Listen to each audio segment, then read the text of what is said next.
What is up, my YouTube family? Welcome back to my channel. If this is your first time here, then it's just welcome to my channel and not welcome back. Go ahead and hit the subscribe button because you will not be disappointed unless, of course, your taste level is lacking. And week by week, I try to give you guys words of encouragement, but honestly, I just can't relate to a struggle like that, so I'm just gonna leave it there. Y'all, I feel like I have not shown y'all my locks in so long, and look, y'all, they're still there and they are progressing lovely. I love them so much. Let me take them down so you can really see. Now that mama got a little semi-fresh retwist. I mean, low-key isn't giving Don Toliver, yes, but I love them. And disclaimer, an apology on the front end. Honestly, I don't have no tips, girl. I just be winging this whole lock thing. I rarely retwist. I don't do anything special. I don't use any special products. I just make sure my hair is clean and moisturized, okay? And I just let her do her thing. Also, I just want to let you know that I am a little sick, so if I sound a little nasally, a little labored in my breathing, that's what it is, but I'm doing my best, okay, to stay alive.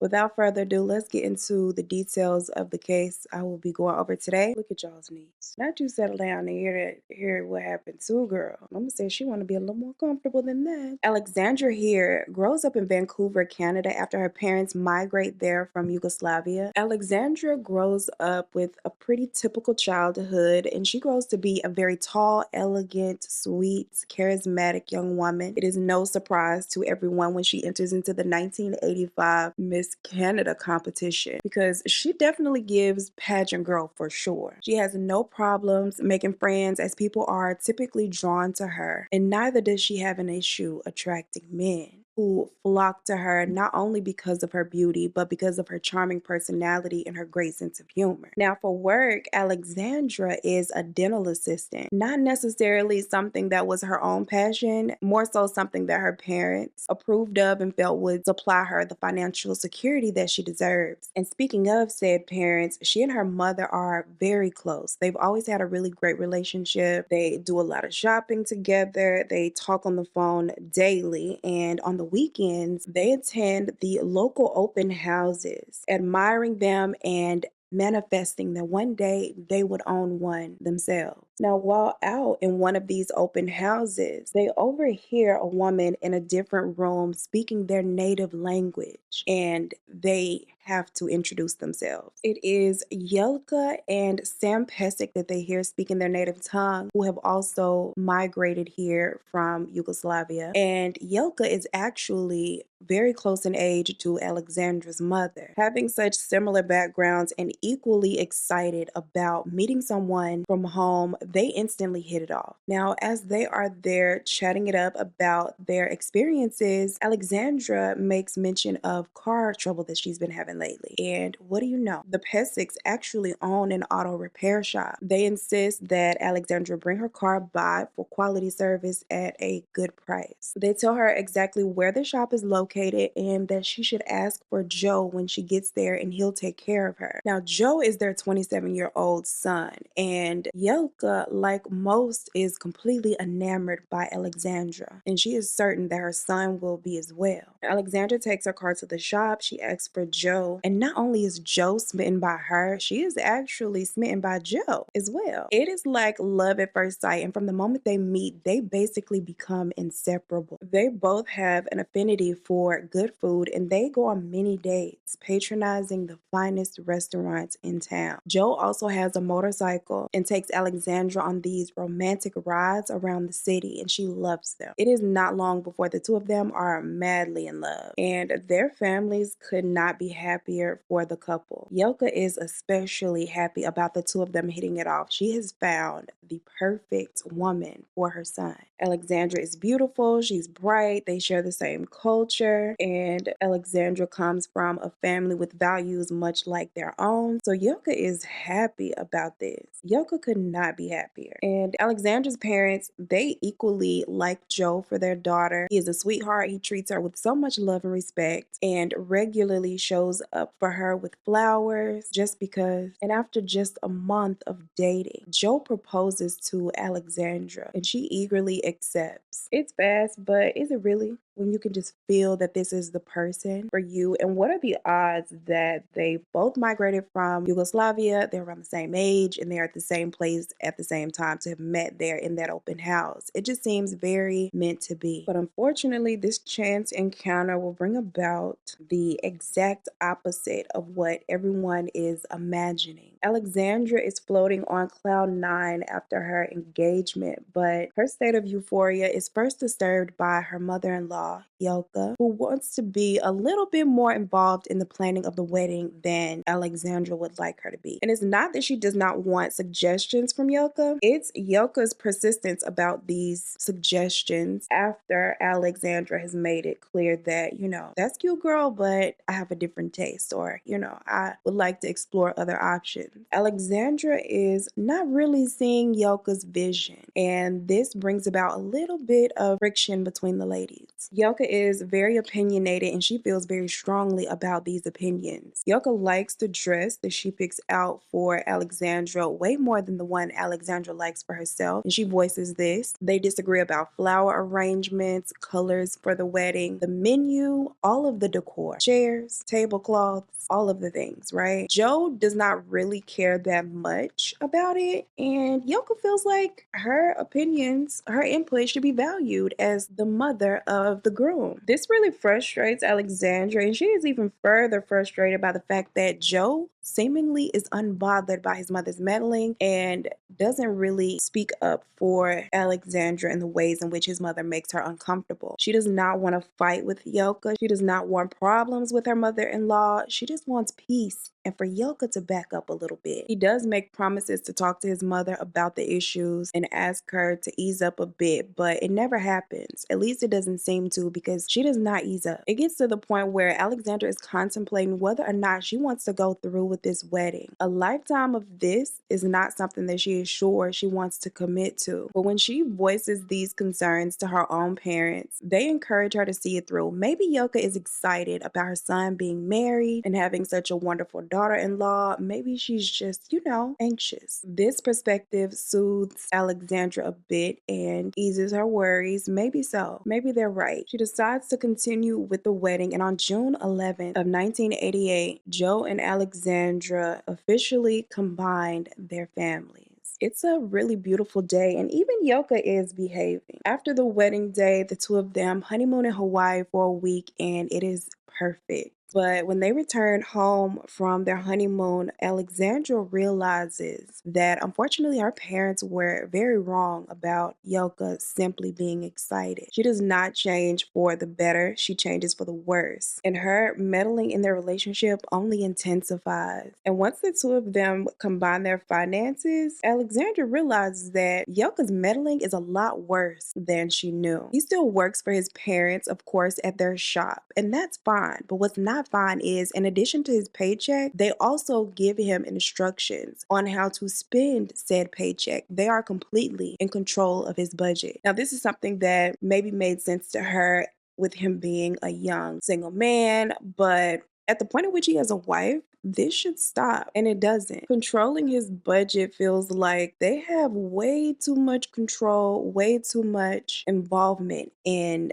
their son's life, and now Alexandra's life, because she's married to him. She expresses to him that it's been time for them to cut the cord and allow him to be an adult who's living independently of them. But the fact that he doesn't see anything wrong with this is very off-putting to Alexandra. Right when Alexandra begins to apply pressure to Joe to be more independent of them, be the man of their house, the Pesicks dangle a carrot before them that sounds almost too good to be true. A gift, a huge down payment toward a home for them to live in and start their family. But of course, there's a catch. They can't pick out their own house. In fact, Joe's parents have already chosen the house for them, and it is just a couple houses down from the Pesicks. The stipulations they put on this gift is that you have to live in this particular house to get this money for the down payment. Any other house, you are 100% financially on your own. And now, the newlyweds discuss whether or not this is a good idea, but ultimately decide to accept the gift per their terms.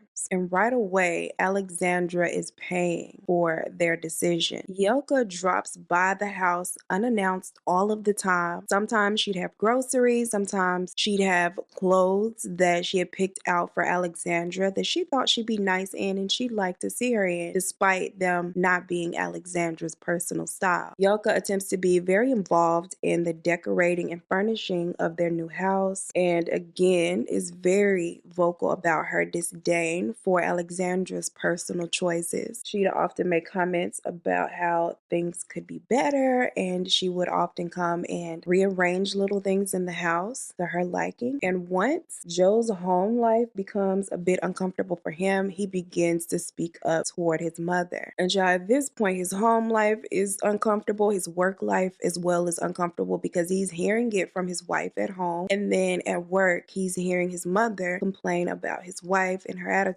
toward Yelka just trying to help. Finally, Joe is standing up for his wife and attempting to get Yelka to back up off of them a little bit. He even goes weeks at a time without speaking to his mother when she refuses to respect the boundaries that he tries to establish. But over time, he begins to resent Alexandra for his relationship with his mother not being in a good place and feels very torn between the two. It's a very tough first year of marriage for Alexandra and Joe, one that really tests their love and commitment for one another. But they do finally get to a place where they've put some space between Alexandra and Yelka in a way that works for everyone. The two women do not see each other often, but there is still a lot of resentment between the two of them. In the end of 1989, the year after they had gotten married, Alexandra and Joe make an exciting announcement to the family that they are expecting a baby boy. They name him Brandon. Now, as one would expect, there are times throughout the pregnancy that Yelka oversteps her boundaries with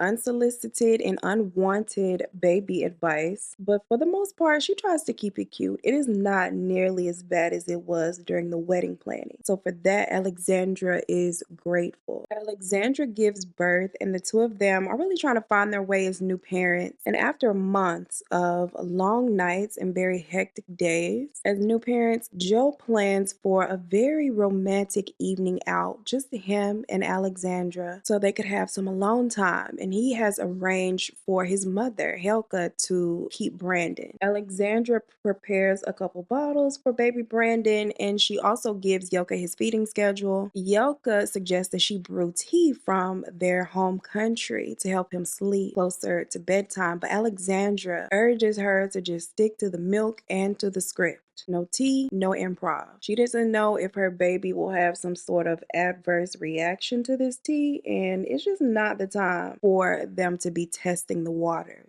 Well, I don't even have to tell you that Mother Yelka agrees, but Mama Yelka feels like she knows how to raise a baby, okay? Mother knows best. She's raised Joe. He's perfectly fine. He's one of Alexandra's favorite people. She didn't marry him. Clearly, she knows what she's doing. Yelka decides when it's close to bedtime that she is going to give baby Brandon a bit of this tea anyway. And he was asleep, sound asleep, once Alexandra and Joe returned home from their date. Alexandra goes and kisses Brandon on the cheek, and there's no response. He is not responding to her voice, any of her touches. She picks him up and he's breathing, but he is knocked out and not responsive. And this is very alarming to her. Yelka is basically like, see, I told you that tea was going to help him sleep. And Alexandra freaks out. She is afraid that her baby could potentially be in danger of some sort. She rushes him to the ER and they check him out. Doctors get him fully alert. They say that he is fine, but Alexandra is still upset because what if he wasn't fine? If she, as the baby's mother, said not to give him something, she feels like Yelka should have respected that, and her giving him this tea despite the mother's concern is taking it too far. Side note, if anybody know the name of that Yugoslavian tea, let me know. After this, Alexandra does not want Yelka left alone with her baby at all, grandma or not. And of course, Yelka feels very offended by this. Now, Joe takes a very neutral approach to this situation, and Alexandra is very disappointed in his lackadaisical attitude. And this is the final straw for her. She takes the baby,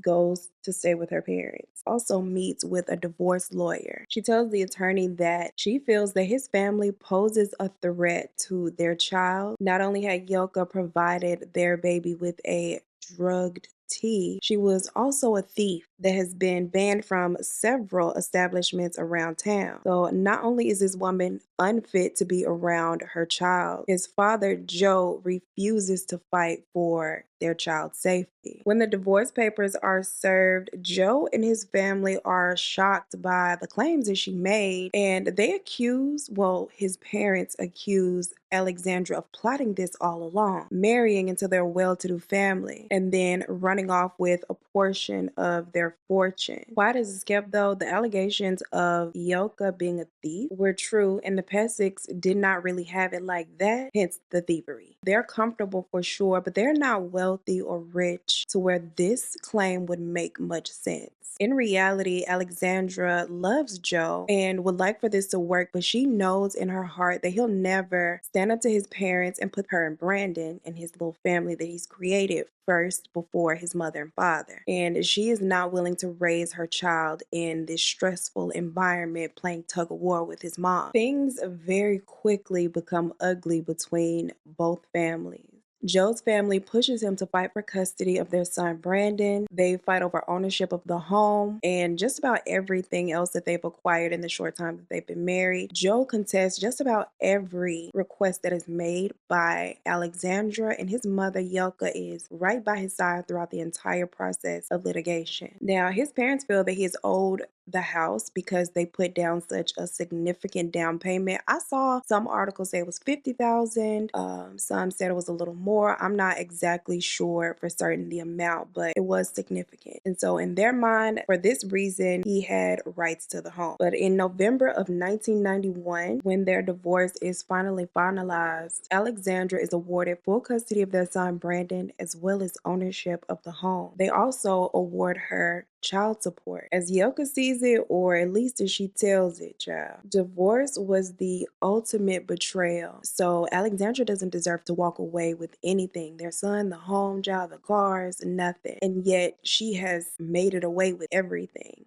Her son's house, her son's son, and a little piece of her son's check. Okay, now she got to write in child support to his budget, and she's not happy about that. It may be settled as far as the courts are concerned, but not according to her. Now, on the other hand, Alexandra is sort of feeling free from the Pesics, and she's optimistic about her future. It isn't ideal where she is now, but she has faith that things will work out now that she is officially untethered to that stress and drama. Things have now basically gone back to the way that they were before Joe. She's still working at the dentist's office, spending time with her mom and friends on the weekend, whereas now with a tiny human in tow. Her parents and her friends, they help her out a lot with baby Brandon when needed, and all is going well for Alexandra. And all is going well for Joe as well for the most part. He's still working for his family and is readjusting to his life without Alexandra as his lover. Now, one day, Alexandra receives an envelope in the mail with no return address, but is addressed to her. Inside is a book titled The Death of Cindy James. This book is about the investigation into a death that had taken place there in Canada just a few years prior. Leading up to her death, Cindy had been harassed and threatened for months, leading people to debate whether or not they believed that she had really ultimately taken her own life like it was ruled, or if she had become a victim of her unknown stalker. This is already weird enough receiving it, right? But as she is flipping through the book, Alexandra notices that many of the passages in the book are highlighted and or underlined. And these highlighted portions of the book detail the harassment and horrific nature of the threats made to Cindy. Calls she had received where the person on the other end of the phone was either silent, not saying anything, or was whispering too low for her to make out what they were saying. Her front lawn had been littered with dead animals, and someone had even set fire to Cindy's home. And to Alexandra, the message is very clear. This could be you. Several days later, after receiving the book, Alexandra has a friend over, and they're sitting in the living room. The friend is holding baby Brandon. They're chatting it up. And then the two of them begin to smell smoke. They also hear a crackling sound coming from outside. When they look out the window, it is a tree that is on fire in Alexandra's front yard. Now, it is the first of several things that happened to Cindy that are now happening to Alexandra, or is eerily similar to something that had. Alexandra goes to police and they tell her that it's not much that they can do without proof, that it is this one particular person that she believes it to be, which is the Pessicks, much like the officers had told Cindy as well. We will get into Cindy's story Thursday. Alexandra grows a bit paranoid, fearing that she is being watched, especially after she is noticing that this car is following her around town. Another something that had happened to Cindy. She was being followed. There's also an instance where Alexandra and her mother are out spending time together, and someone calls Alex's phone and tells her that her and her mother's coffins have been prepared.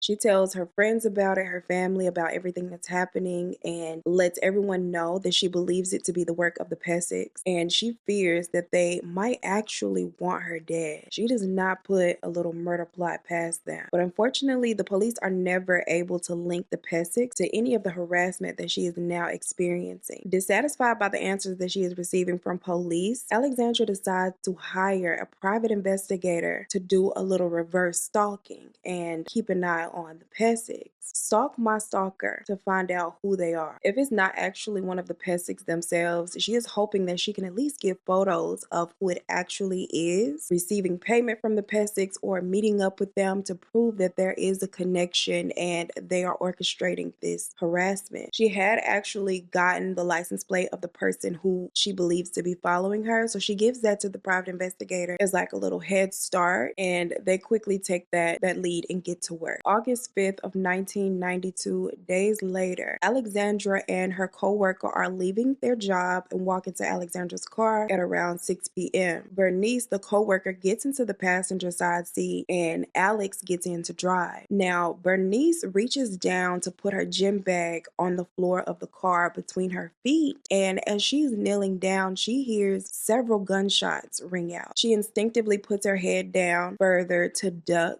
and hears several more shots go off before she feels Alexandra's head and body fall over onto her back. The bullets stop. Bernice hears the tires screeching as that car pulls off, and she hears people screaming. She's still kneeling down because Alexandra fell over on top of her, so she has to push her up. She jumps out of the car, runs back into the dental office, and calls 911. Alexandra is transported to the hospital, but unfortunately, she does not survive her injuries. She had been shot several times in the head. She was 25 years old. Over 30 people stick around to give their eyewitness account to police, hoping that they could help find the person who had done this. And for the most part, all of their stories are consistent. It was two dark-haired white men inside of this flashy red, like, nice car. They had been seen circling the neighborhood right before 6 p.m. and then had pulled up alongside Alexandra's car as soon as she had gotten in. People also took down the license plate number of the vehicle. After running the plates,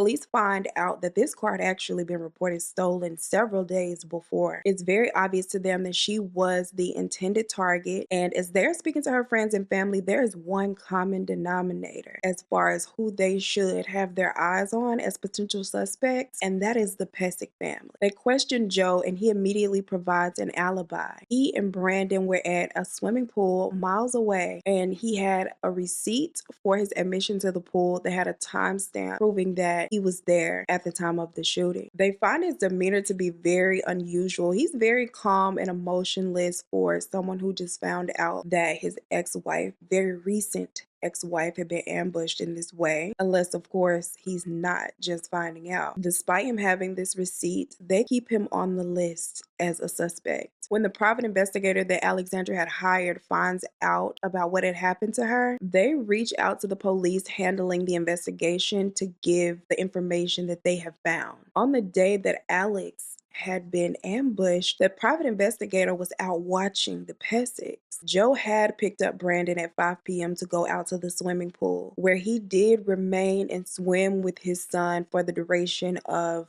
the ambush, so he physically was not the one that had done it. It turns out that Yelka was at the family repair shop at the time of the ambush, so she was not physically there either. This only proves to the investigators that they physically had not pulled the trigger, but they're not convinced that they did not orchestrate it. But this does give them a bit of an idea. They decide that they're going to take a couple undercover cops, stage them around, and continue this surveillance of the Pesek family, hoping that something tips them off as to what had happened to Alexandra or why it had happened. Back when Alexandra had initially become concerned about someone following her, she had given police the license plate of the person that was following her. They run the tags and find the name of the person registered to the car, Milan Nenedict, a friend of the Peseks that had attended Joe and Alexandra's wedding. When they locate the abandoned red car that had been used in the hit, they speak with several people who had witnessed it being dropped off, who say that these young guys sped up with the car, hopped out, and jumped into a white car before speeding off. Officers are hopeful that there is some DNA inside of this red car that matches Milan, and bam, they have their guy. The DNA inside of the red car does not come back as a match to Milan, but they are certain that this white car that they had seen the two guys jump into was Milan picking up the hitman. So they're getting closer, and they do get a hit on the DNA. It matches a man by the name of Lawrence. At this point, both Lawrence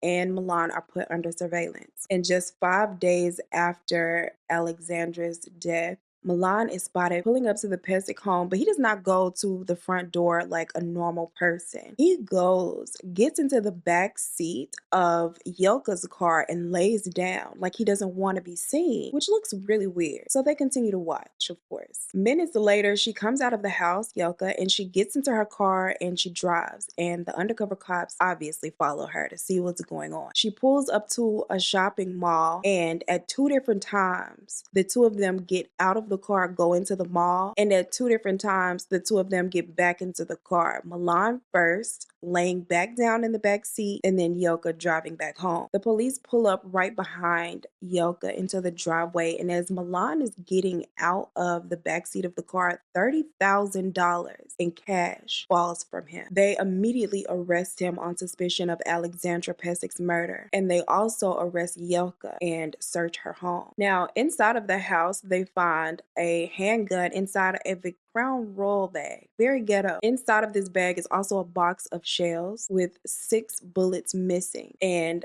this weapon is a perfect match to the one that was used on Alexandra. Because Lawrence's DNA came back as a match to the DNA found inside of the red car, he is rounded up and arrested, but his DNA is not found on the gun. So they know that he was the driver, but not the actual shooter. So then who was? Witnesses don't recognize Milan at all as the shooter. He may have had his hand in facilitating the hit, but he did not have his hand on the weapon. Nobody is talking. Everyone is claiming they're innocent, and they're basically stuck for a moment until a friend and neighbor of the Peseks reaches out to police with a little bit of information. Shout out to the guilty consciences of the world. She says that weeks earlier, she had been contacted by Yelka to take a walk through the neighborhood. Mind you, they all live in one neighborhood because this is the house that is down the street from the Pesek. They're walking, talking, and this friend thought that things were normal until they got to Alexandra's house, and then she witnesses Yelka set fire to the tree. She also said that she knows for sure that Yelka owned a copy of that book that had been mailed to Alexandra, and as if that is not enough, she also tells police that she had seen Milan at the Pesek home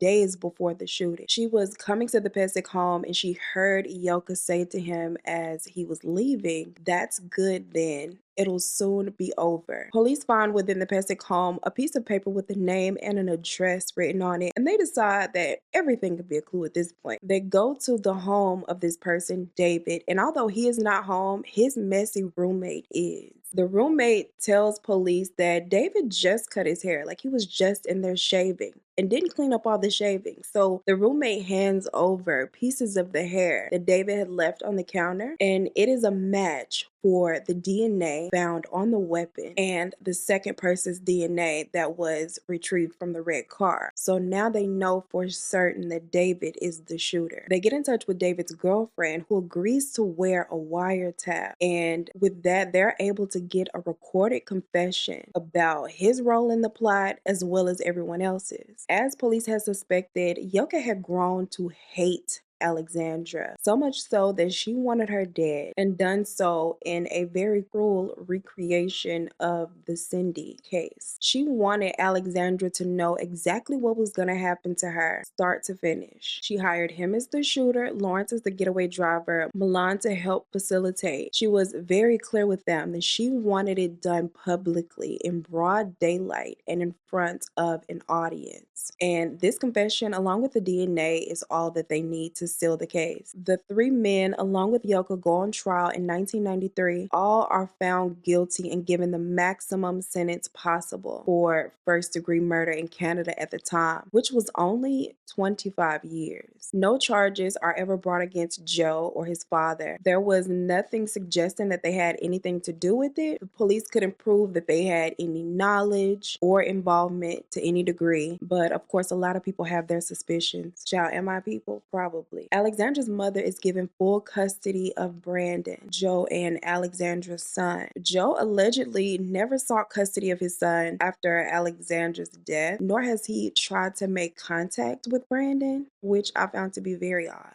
Very strange. 5 years after the trial, Alexandra's mother filed a wrongful death lawsuit against the Pesek family, and it is not until 2003 that they reach a settlement and she receives $350,000.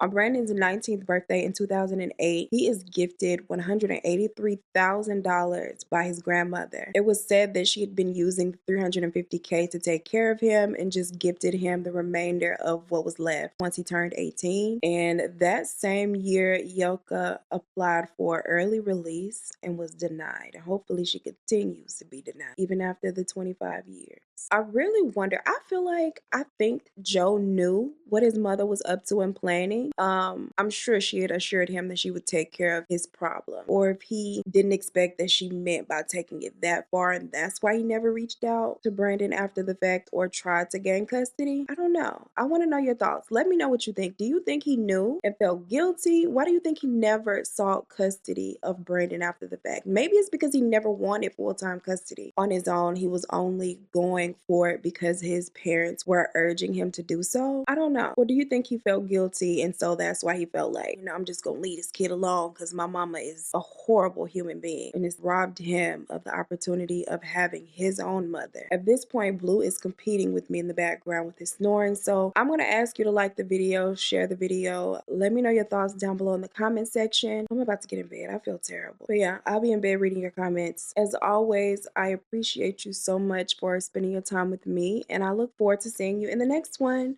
Peace. As soon as I get ready to say what is up, here comes baby girl. Hey, mommy. So the dogs are not on catnip today. Shawty might be running around in the background.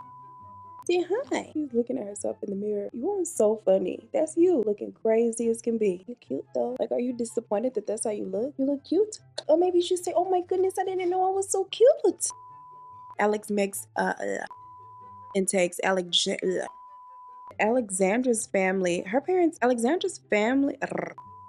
This really frustrates Alexandra, and she's even further frustrated. But when they return from their honeymoon, and after months of long days and hectic nights, the other way around. Really, Blue? When the divorce purpose, what? They decide that they're gonna take a couple of, what's the word? Undercover cops, stage them around and done so in a very cruel recreational, and had just gifted him what was, okay.